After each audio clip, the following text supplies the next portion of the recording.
تو گھروں کی آبادی کا تعلق میرے عزیزوں وہ حسن سلوک، بیوی کے سلوک اچھا ہو، بیوی کے اخلاق اچھے ہوں، گھر آباد، خامد کے اخلاق اچھے ہوں، گھر آباد ہے۔ اولاد سے حسن سلوک ہو، اولاد پہلے 10 سال اولاد کو دے دو، ساری زندگی تمہیں دے گی۔ 3 سال کا بچہ اسکول ڈال دیتے ہیں، 3 سال کے بچے کو روتے ہوئے بھیجتے ہیں، روتے ہوئے لاتے ہیں، اس کے دل میں ماں باپ کی نفرت جمنا شروع ہوتی۔ میں 11 سال کا تھا جب میرے باپ نے مجھے گاؤں سے سینٹرل ماڈل اسکول لاہور بھیجا کہ اس کو ڈاکٹر بنانا ہے۔ 11 سال کی عمر ماں باپ سے جدا ہونے کی نہیں ہوتی۔ اللہ نے ہمیں ایک چھوٹی سی بادشاہت دی اپنے علاقے کی، اور وہاں میں ہاسٹل میں چلا گیا، روٹی کھانے جاؤ میس میں، اور کپڑے دھونے کے لیے دھوبی تلاش کرو، بستر خود اٹھاؤ، کپڑے خود سیٹ کرو۔ تو میں اندر سے ٹوٹ گیا، بکھر گیا، اور میرا دل ماں باپ کی محبت کے لیے مر گیا۔ پھر نہ زندہ ہو سکا، نہیں زندہ ہو سکا۔ میں اپنے بھائی پہ رشک کرتا تھا، وہ میٹرک تک ماں باپ کے ساتھ رہا، وہ ماں سے ایسے لاڈ کرتا تھا کہ میں اپنی بیگم سے کہتا یہ جیسے میرا بھائی ماں کے ساتھ کرتا ہے، میرے اندر یہ جھوک نہیں اٹھتی۔ میں نے اللہ کے فضل سے تبلیغ میں لگنے کے بعد نوکر کی طرح ماں باپ کی خدمت کی، لیکن دل نے ساتھ نہیں دیا کہ وہ شمع بجھی جل نہیں سکی۔ آج کے ماں باپ 3 سال کے بچے کو اسکول ڈال کے کیسے کہیں کہ ہمارا بچہ ہمارا فرما بردار ہو؟ نہ ماں نے گود دی، نہ باپ نے سایہ دیا۔ ایک ماں 2 بچے نہیں سنبھالتی، ایک ٹیچر 30 بچے کیسے سنبھالے گی تھوڑی تنخواہ کے ساتھ؟ تنخواہیں تھوڑی۔ ہمارے اسکول تو آج کل تعلیمی ادارے نہیں ہیں، کاروباری ادارے ہیں۔ ایک لطیفہ ہے، ایک مس نے بچوں سے کہا بچوں بولو CUP سپ، سپ سانپ، ٹھیک ہے نا، CUP سپ۔ لڑکوں نے کہا نہیں مس CUP تو کپ ہوتا ہے۔ کہا نہیں کہو CUP سپ۔ کہا نہیں مس CUP کپ ہوتا ہے۔ کہا بیٹو اتنی تھوڑی تنخواہ میں CUP سپ ہی رہے گا، کپ نہیں ہو سکتا ہے۔ تو ہمارے اسکولوں کی یہ تعظیم ہے۔ یہ اللہ کے بندے خود کروڑوں روپے کماتے ہیں اور امپلائز کو اتنا ہی بھی نہیں دیتے کہ روٹی ڈھنگ سے کھا سکے۔ تو انہوں نے بچوں کی تربیت کا کرنا، انہوں نے بچوں کو کیا پڑھانا؟ جو ماں بچے کے لیے نہیں تھک سکتی۔ پھر اس موبائل نے اولاد ماں باپ کو ایک دوسرے سے کاٹ کے رکھ دیا۔ ہمارے فیصل آباد میں ایک خاتون اسکول ٹیچر اور خاوند ان کے اچھے پوسٹ پر، تو وہ پیپر چیک کر رہی تھی، رونے لگی۔ تو ان کے خاوند نے پوچھا کیوں رو رہی ہو؟ اس نے ایک پیپر آگے کر دیا، رول نمبر ڈیش ڈیش۔ تو اس میں ایک تھا کہ آپ کیا بننا چاہتے ہیں، بچوں سے سوال آپ کیا بننا چاہتے ہیں؟ تو اس بچے نے لکھا تھا کہ I want to be a smart phone, میں اسمارٹ یہ موبائل بننا چاہتا ہوں، یہ آئی فون بننا چاہتا ہوں اور سیمسنگ فون بننا چاہتا ہوں، اس لیے کہ جب میں گھر آتا ہوں تو میں دیکھتا ہوں میری ماں مجھے اتنی توجہ نہیں دیتی جتنے اپنے موبائل کو دیتی ہے۔ جب میں اس سے بات کرتا ہوں تو مجھے نہیں دیکھتی، موبائل کو دیکھتی رہتی، مجھ سے باتیں کرتی ہے۔ اور جب میں اپنے ابا سے بات کرتا ہوں، اپنے لیپ ٹاپ پہ بیٹھا ہوتا ہے، وہ اسے دیکھتا رہتا ہے، مجھے توجہ نہیں دیتا۔ تو اس سے اچھا ہے کہ میں انسان کی بجائے ایک موبائل فون ہوتا کہ میرے ماں باپ مجھ سے پیار تو کرتے۔ تو اس نے میاں نے کہا تو اس میں رو کیوں رہے ہو؟ کہ یہ تیرے بیٹے کا پیپر ہے، یہ میرے تیرے بیٹے کا پیپر ہے، یہ میرے تیرے بیٹے کا پیپر ہے۔ ایک اس موبائل نے ہماری زندگیوں کو تلخ کر دیا، برباد کر دیا، تباہ کر دیا۔ یہ استعمال کی چیز تھی، نہ کہ ہلاکت کی چیز۔ میراسیاں نو پتر ملیا، انہیں چم چم کے مار چھڑیا۔ پاکستانیوں کو موبائل ملا، ٹائلٹ میں بھی بول رہے ہوتے ہیں، ٹائلٹ میں بھی سودے کر رہے ہوتے ہیں یہ یوسف جیسے۔ اتنی تلخ زندگی، گاڑی چلاتے ہوئے موبائل، کہاں ٹکر مارو گے؟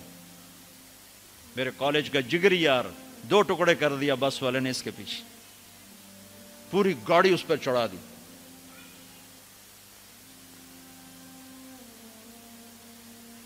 تو بھائیو میرے نبی کی زندگی سیکھو، زندگی سیکھو، زندگی سیکھو، زندگی سیکھو۔ تو یہ نکاح سے متعلق چند باتیں ہیں جو میں کہا کرتا ہوں، یہ عام طور پہ ہمارے سامنے نہیں ہیں۔ ضبط، برداشت۔ اگر زندگی کو نکھارنا ہے، ضبط کرنا سیکھو، برداشت کرنا سیکھو، غصے کو پینا سیکھو۔ یغلبن الکریم ویغلبہن اللئیم۔ اللہ اکبر۔ میرے نبی نے فرمایا اخلاق والے پہ بیویاں غالب آ جاتی ہیں اور بد اخلاق بیویوں پہ غالب آ جاتے ہیں۔ لأن أكون مغلوبا كريما أحب إلي من أكون غالبا لئیما، میں اخلاق والا بن کے بیوی سے دب کے رہوں، یہ مجھے پسند ہے اس بات سے کہ میں بد اخلاق ہو کر، کمینہ ہو کر بیوی پہ غالب آؤں۔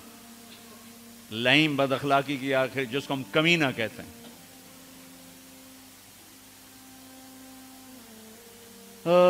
خیرکم خیرکم لأہلہ وأنا خیر لأہلی، میرے نبی نے فرمایا سب سے بہترین مسلمان وہ ہے جو بیوی سے اچھا سلوک کرے، اور میں تم میں سب سے اچھا سلوک کرتا ہوں اپنی بیویوں کے ساتھ۔ میمونہ رضی اللہ تعالیٰ عنہ کے گھر آپ کی باری ہے اور آپ کو پیشاب آیا، آپ اٹھے پیشاب کے لیے، پیچھے حضرت میمونہ کی آنکھ کھل گئی تو انہوں نے دیکھا بستر خالی، تو ان کو نفس نے چکر دے دیا، ان کے جی میں آیا کہ اللہ کے نبی مجھے چھوڑ کر کسی اور بیوی کے پاس چلے گئے، تو انہوں نے سوکن پنا غالب آیا۔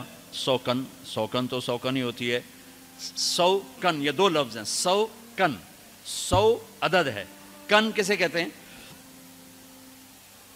یہ جو لوہار جب لوہے کو اس پر تیز کر رہا ہوتا ہے نا اپنے اس پر ہتھیار پر، تو اس سے شرارے نکلتے ہیں، لوہے کے باریک ذرے نکلتے ہیں، تو وہ باریک ذرہ جو آنکھ میں جا پڑے اس کو کن کہتے ہیں۔ وہ اتنا تیز ہوتا ہے کہ ایک آنکھ میں چلا جائے تو آدمی بے قرار ہو جاتا ہے، تو دوسری بیوی کو کہتے ہیں 100 لوہے کے ذرے جیسے کان میں آنکھ میں پڑ جائیں تو اس سے جتنی تکلیف ہوتی ہے، تو 100 کن تھی، انہوں نے کہا تھا مجھے چھوڑ کے دوسری بیوی، اور خیال تھا حضرت عائشہ کنڈی لگا تھی، اللہ کے نبی واپس آئے تو دروازہ بند، آپ نے دستک دی، میمونہ میں ہوں، دروازہ کھولو، کہا میں نہیں کھولتی۔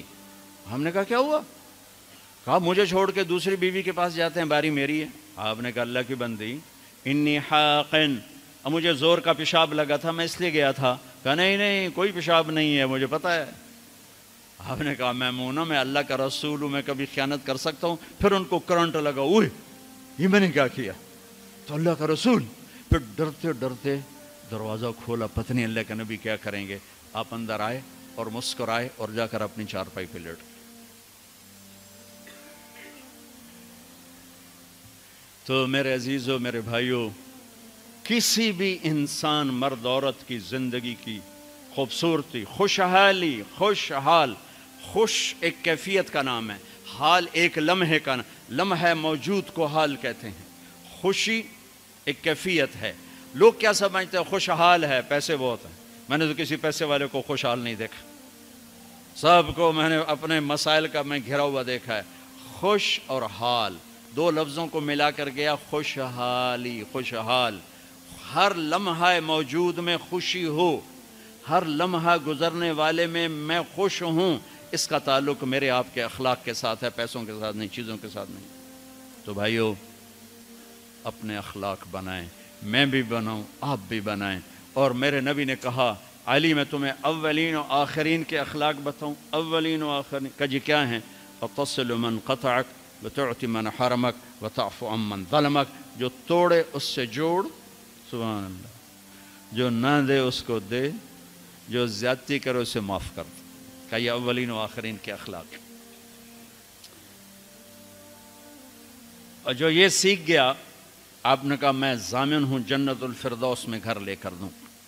اس کا نام تزکیہ ہے، اس کا نام اخلاق کی انتہا کا نام تزکیہ ہے۔ قلب جاری ہونے کا نام تزکیہ نہیں، اخلاق کی انتہا پر پہنچنے کا نام تزکیہ ہے۔